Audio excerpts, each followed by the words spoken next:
2026년에 어떤 스릴러 영화나 시리즈를 봐야 할지 혹시 고민하고 계신가요? 워낙 쏟아져 나오니까요. 네, 그래서 그 궁금증을 풀어드리려고 저희가 대신 자료의 산을 한번 파고들어 봤습니다. 네. 오늘 저희가 주로 분석할 자료는 2026, 2027 글로벌 미디어 산업 내 스릴러 장르 지형도 분석 보고서고요. 여기에 여러 최신 기사나 유튜브 분석 영상까지 다 녹여냈습니다. 네. 저희 목표는 이 자료들을 엮어서 2026년 스릴러 장르의 거대한 지도를 한번 그려보는 거죠. 그래서 당신이 놓치지 말아야 할 핵심 트렌드 그리고 기대작들의 맥을 정확히 짚어드리겠습니다. 이 자료들을 쭉 종합해 보니까요.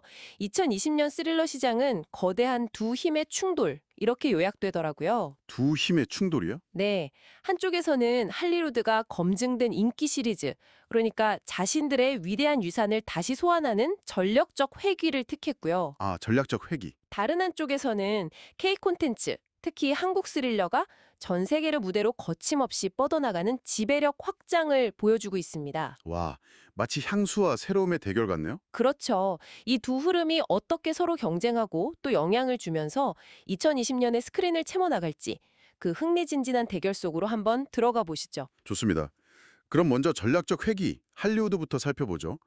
보고서에서 레거시 리부트라는 표현을 쓰던데 가장 대표적인 사례가 바로 스크림 7인 것 같아요. 네, 맞습니다. 이게 그냥 7편이 아니라고 하던데요. 네, 이건 단순한 속편을 넘어서 뭐랄까 세대 계승에 가깝습니다. 세대 계승이요? 일단 시리즈를 탄생시킨 원작자 케빈 윌리엄슨이 직접 감독으로 돌아왔다는 것부터가 아, 정말요?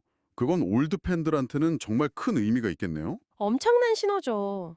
근데 정말 흥미로운 지점은 서사의 변화예요. 그 영원한 생존자였던 주인공 시드니 프레스콧이 이제 엄마가 되거든요. 와, 엄마가 되어서 싸운다. 이건 완전히 게임의 판도를 바꾸는 설정 아닌가요? 맞아요. 10대들의 생존 게임이라는 장르의 규칙을 완전히 벗어나는 거죠. 모성애라는 훨씬 더 원초적이고 강력한 동기가 공포의 중심에 깍 서게 되는 겁니다. 이건 기존 팬들과 함께 나이 들어가는 아주 영리한 전략처럼 들리네요. 정확합니다. 보호라는 감정이 결합되면서 공포의 질감이 훨씬 복잡하고 깊어지는 거죠. 좀비물의 전설, 28일 후의 후속자, 28년 후, 더번 템플도 비슷한 맥락으로 볼 수 있어요. 아, 그 작품도 돌아오는군요. 네, 단순히 좀비가 다시 나타나는 게 아니라 28년이라는 세월이 흐른 뒤에 무너진 세상에서 새로운 질서를 만들면서 살아가는 인간들의 이야기에 초점을 맞추더라고요. 생존을 넘어서 재건의 공포를 다룬다. 뭐 이런 거군요. 바로 그겁니다. 그러니까 프랜차이즈의 귀환이 단순히 과거의 영광을 재현하는 게 아니라 시간의 흐름을 이야기에 적극적으로 반영해서 깊이를 더하는 방식인 거죠. 거장 감독들의 신작들도 이런 흐름하고 좀 맞닿아 있는 것 같아요. 샘 레이미 감독의 샌드힐프 같은 작품 말이죠. 네, 맞아요. 비행기 추락 후에 상사랑 단둘이 섬에 고립된다니. 이건 뭐 많은 직장인들한테는 좀비보다 더 끔찍한 설정일 수도 있겠는데요. 바로 그 점을 노리는 거죠. 초자연적인 공포가 아니라 가장 현실적이고 일상적인 관계의 불안을 극한의 상황으로 밀어붙이는 심리 스릴러입니다. 화려한 볼거리 대신에 레이첼 메가덤스라는 배우의 얼굴 근육 떨림만으로 서스펜스를 만들어내는 아주 고전적인 방식의 스릴러죠. 구스반 산트 감독의 데르멘즈 와이어도 마찬가지고요. 네, 알파치노랑 빌 스카스가르다라니. 이름만 들어도 벌써 숨이 막히네요, 연기 대결이. 그렇죠. 1977년 실제 인질극을 바탕으로 했다니까 현란한 액션보다는 인물들 간의 팽팽한 심리전에 집중하겠다는 선언처럼 보입니다. 정리하자면 할리우드의 전략은 검증된 IP와 거장들의 이름값으로 관객의 신뢰를 먼저 확보하고 그 안에서 서사를 성숙시켜서 새로운 가치를 만들어내는 거군요. 네, 익숙함이라는 안전한 항구에서 출발해서 깊이라는 새로운 바다로 나아가는 전략이라고 볼 수 있습니다. 자, 그럼 할리우드가 자신의 유산을 돌아보는 동안 K 콘텐츠는 완전히 다른 방향으로 나아가고 있습니다. 자료에서 지배력 확장이라는 표현을 썼는데 그 야심의 정점에 있는 작품이 바로 나홍진 감독의 호프 같아요. 네, 곡성 이후 거의 10년 만의 신작이라서 기대가 정말 엄청납니다. 그렇죠. 그런데 이게 단순히 잘 만든 한국 영화, 그 이상이라고요? 네, 호프는 한국 영화 산업의 패러다임이 어떻게 바뀌고 있는지를 보여주는 상징적인 작품입니다. 상징적인 작품이다. 일단 설정부터가 그렇죠. DMZ 인근의 외딴 항구 마을 호포항이라는 지극히 한국적인 공간에 미지의 존재가 나타나는 SF 스릴러거든요. 나홍진 감독의 첫 SF 도전이라는 점도 흥미롭고요. 네, 근데 진짜 중요한 건 캐스팅이에요. 아, 맞아요. 황정민, 조인성, 정호연 같은 국내 최정상 배우들은 물론이고 마이클 패스벤더와 알리시아 비컨데르가 합류했죠. 바로 그 지점입니다. 이게 그냥 외국 배우가 출연하는 수준이 아니잖아요. 네, 차원이 다르죠. 보고서에서는 이걸 탈국적 프로덕션이라고 표현하더라고요. 트랜스내셔널. 탈국적 프로덕션이요? 네, 이전까지 한국 영화가 해외 배우를 쓸 때는 할리우드 진출을 위한 교두보 뭐 이런 느낌이었다면 호프는 정반대인 거죠. 아, 세계적인 배우들이 나홍진이라는 감독의 비전을 실현하기 위해서 한국으로 온 겁니다. 와, 이건 정말 처음부터 특정 국가의 시장이 아니라 글로벌 관객 전체를 타겟으로 설계됐다는 선언이네요. 맞습니다. K 콘텐츠가 변방에서 중심으로 이동했다는 가장 확실한 증거라고 할 수 있죠. 중심의 이동. 정말 와닿는 표현입니다. 류승환 감독의 흉인트 역시 다른 방식으로 K 스릴러의 영토를 확장하는 것 같아요. 베를린의 세계관을 잇는다고 하니 팬들은 더 반가울 거고요. 네, 호프가 전에 없던 새로운 글로벌 IP를 만들려는 시도라면 휴민트는 가장 한국적인 소재를 가장 세계적인 장르 문법으로 풀어내려는 시도 같아요. 정확합니다. 블라디보스토크를 배경으로 남북정보 요원들의 대결을 그리는데 자료를 보면 최첨단 장비가 막 나오는 그런 첩보물이 아니라고 강조해요. 제목 그대로 휴민트, 그러니까 인간 정보에 기댄다는 거군요. 네, 사람 사이의 신뢰와 의심, 배신 같은 감정의 소용돌이가 핵심인 심리 첩보물인 거죠. 조인성과 박정민의 조합이라니. 그 심리전이 얼마나 밀도 높게 그려질지 정말 기대가 됩니다. 결국 분단 국가라는 특수한 상황이 만들어내는 인물들의 딜레마가 국적을 떠나서 모든 관객이 공감할 수 있는 보편적인 서스펜스로 확장되는 겁니다. 그러니까 두 거장 감독이 한 명은 새로운 신화를 만들고 다른 한 명은 한국의 현실을 세계적인 장르로 세공하면서 K 스릴러의 외연을 넓히고 있다. 이렇게 볼 수 있겠네요. 네, 그것이 바로 지배력 확장의 실체입니다.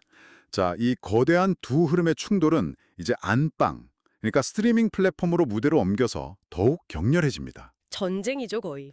보고서에 따르면 이 스트리밍 대전의 승패를 가를 핵심 병기가 바로 K 스릴러라고 하던데요. 먼저 이 시장의 절대 강자, 넷플릭스의 전략부터 살펴볼까요? 넷플릭스는 아주 영리한 투트랙 전략을 쓰고 있어요. 성공한 시리즈의 확장이랑 새로운 웹툰 원작의 발굴. 아, 트트랙. 네. 이미 성공이 검증된 IP는 더 키워서 팬덤을 꽉 묶어두는 동시에 새로운 원석을 찾아내서 미래의 IP로 키우는 거죠. 전자의 대표적인 예가 사냥개들 시즌2랑 지금 우리 학교는 시즌2겠군요. 맞습니다. 사냥개들은 전작의 그 타격감 넘치는 맨몸 액션이 정말 인상적이었죠. 시즌2에서는 무대를 국제 복싱 리그로 넓혔다고 하니 스케일이 훨씬 커지겠어요. 네, 가수 정지훈 씨가 새로운 빌런으로 합류해서 긴장감을 더하고요. 전작의 강점은 계승하되 무대와 캐릭터를 바꿔서 신선함을 더하는 전략이네요. 그렇죠. 지금 우리 학교는 시즌2는 여기서 한 발 더 나아갑니다. 이제 이야기는 학교라는 한정된 공간을 벗어나서 국가적인 재난으로 스케일이 처지거든요. 아, 스케일이. 그리고 특히 중요한 건 반인 반좀비, 소위 절비가 된 남라의 이야기가 중심이 된다는 점이에요. 아, 그건 정말 흥미로운 지점이네요. 단순히 좀비로부터 살아남는 이야기가 아니라 네, 좀비와 인간의 경계에 선 새로운 존재들을 통해서 포스트 아포칼립스 세계의 새로운 질서는 무엇인가 이런 훨씬 깊은 질문을 던지게 되는 거죠. 세계관을 아주 영리하게 확장하는 방식입니다. 기존 팬덤을 만족시키는 동시에 이야기의 철학적 깊이까지 더하는 거고요. 바로 그겁니다. 넷플릭스가 이렇게 기존의 성공 공식을 확장하면서 수성에 나선다면 디즈니 플러스의 반격 카드는 훨씬 더 화려해 보여요. 그야말로 스타 파워를 앞세운 고품격 장르물로 정면 승부를 거는 느낌이랄까요? 정확한 표현입니다. 디즈니 플러스의 전략은 이 조합은 못 참지 싶은 캐스팅으로 시청자들을 끌어들이는 일종의 이덴트 드라마에 가깝습니다. 대표적인 작품이 메이드 인 코리아 시즌 2겠죠. 네, 1970년대 격동의 한국사를 배경으로 현빈과 정우성 두 슈퍼스타의 대결을 전면에 내세웁니다. 이건 작품 내용 이전에 두 배우가 한 화면에 나온다는 사실 자체로 이미 거대한 볼거리죠. 그렇죠. 킬러들의 쇼핑몰 시즌 2도 이동욱, 김혜준이라는 막강한 조합을 다시 내세웠고 현옥은 더하죠. 1935년 경성을 배경으로 한 미스터리 스릴러에 김선호와 수지라니. 시대극의 비주얼, 서스펜스, 그리고 두 배우의 매력까지. 이건 뭐 종합 선물 세트 같은 느낌이죠. 그러니까 넷플릭스가 이야기의 힘으로 팬덤을 유지하려 한다면 디즈니 플러스는 스타의 힘으로 새로운 시청자를 유입시키려는 전략이네요. 네. 누가 이 K-스릴러 전쟁의 승자가 될지 지켜보는 것이 2026년에 아주 큰 관전 포인트가 될 겁니다. 이 스트리밍 드라마들을 쭉 훑어보니까 하나의 공통점이 아주 명확하게 보이네요. 바로 웹툰을 원작으로 한 작품이 압도적으로 많다는 겁니다. 네. 보고서에서는 2026년을 웹툰 원작 드라마의 전성기라고까지 표현하던데 도대체 웹툰이 스릴러 장르의 화수분이 된 비결이 뭘까요? 여러 복합적인 이유가 있는데요. 가장 큰 건 리스크 감소예요. 리스크 감소. 와 화제성이 검증된 이야기잖아요. 제작사 입장에선 막대한 돈을 들여서 완전히 새로운 이야기를 만드는 것보다 훨씬 안전한 투자거든요. 듣고 보니 그렇네요. 또 본질적으로 시각적인 매체라는 점도 크고요. 맞습니다. 작가들이 이미 영화적인 연출이나 구도를 고면하면서 그리니까 영상화의 청사진으로 삼기에 아주 좋죠. 특히 스릴러 장르의 중요한 클리프행어, 다음 편을 궁금하게 만드는 연출은 웹툰의 특기이기도 하고요. 그 주간 연재 시스템이 시청자들을 묶어두는 드라마 문법하고 완벽하게 일치하는 거군요. 네, 2026 라인업 중에서도 특히 이런 웹툰의 장점을 극대화한 기대작들이 몇 편 있습니다. 넷플릭스의 참교육은 예고편만으로도 엄청난 논란과 화제를 동시에 낳고 있더라고요. 그럴 수밖에 없는 설정이죠. 교권이 붕괴된 막장 학교에 법 위에 군림하는 정부 요원이 투입돼서 폭력으로 학교 폭력을 응징한다는 이야기니까요. 와. 이건 우리 사회가 가진 사적 제재에 대한 이중적인 욕망과 불안을 정면으로 건드리는 작품입니다. 시청자들이 주인공의 폭력의 통쾌함을 느끼면서도 이게 과연 옳은가? 하는 윤리적 딜레마에 빠지게 되겠네요. 그렇죠. 엄청난 토론을 불러일으킬 문제작이 될 겁니다. 굉장히 현대적이고 사회적인 불안을 다루는 작품이군요. 반면에 들쥐라는 작품은 아주 오래된 설화에서 공포를 길어올린다는 점이 흥미롭습니다. 네, 사람의 손톱을 먹고 그 사람으로 변신하는 쥐라니. 상상만 해도 소름이 돋네요. 들쥐는 정체성 강탈이라는 어쩌면 가장 근원적인 공포를 다루는 심리 스릴러입니다. 내 주변에 가장 가까운 사람이 진짜 그 사람이 아닐 수도 있다는 의심, 혹은 나 자신이 진짜 내가 맞는지에 대한 불안감을 파고들죠. 이런 심리적인 공포를 표현하는 데는 류준열, 설경구 두 배우가 만났으니 타의 추종을 불허하죠. 아마 숨막히는 연기 대결을 볼 수 있을 겁니다. 그리고 이런 무거운 분위기와는 정반대로 퍼펙트 크라운 같은 작품도 있습니다. 대한민국이 입헌군 주제라는 대체 현실 설정 아래에서 네, 재벌가 딸과 왕세자가 계약 결혼을 한다는 이야기인데 언뜻 보면 로맨틱 코미디 같잖아요. 맞아요. 그게 바로 이 작품의 영리한 점입니다. 아이유와 변우석이라는 로맨스 장르에 최적화된 배우들을 내세워서 달콤한 판타지로 시청자들을 끌어들여요. 하지만 그 이면에는 왕실의 비밀을 둘러싼 암투와 암살 위협이라는 서늘한 스릴러가 도사리고 있는 거죠. 네, 로맨스와 스릴러의 결합은 시청자층을 폭넓게 확장하는 아주 효과적인 전략입니다. 이처럼 웹툰 원작 드라마들은 사회 비판부터 설화 재해석, 장르 혼합까지 다양한 스펙트럼을 보여주면서 2026년 안방극장을 지배할 것으로 보입니다. 오늘 이야기를 종합해보면 2020년 스릴러 장르는 그야말로 풍성한 볼거리로 가득한 전장이네요. 네. 한쪽에서는 할리우드가 자신들의 빛나는 유산을 꺼내들어서 더 깊고 성숙한 이야기로 관객들을 다시 불러 모으고 있고 다른 한쪽에서는 한국의 창작자들이 가장 한국적인 것과 가장 세계적인 것을 무기로 글로벌 무대를 공략하고 있습니다. 그리고 스트리밍 플랫폼들은 그 강력한 무기인 K 콘텐츠를 확보하기 위해 치열한 군비 경쟁을 벌이고 있고요. 맞습니다. 이제 스릴러는 단순히 심장을 뛰게 하는 장르를 넘어서 우리 시대의 가장 깊은 불안과 욕망을 비추는 거울이 되었습니다. 불안과 욕망을 비추는 거울. 네, 프랜차이즈의 귀환은 과거의 향수와 현재적 가치를 어떻게 이을 것인가에 대한 고민의 결과고요. K-스릴러의 약진은 이제 글로벌 콘텐츠의 중심이 어디로 이동하고 있는지를 보여주는 명백한 증거입니다. 당신이 어떤 스크린을 선택하든 2016년은 그 어느 때보다 정교하고 다층적인 서스펜스를 경험하는 한 해가 될 겁니다.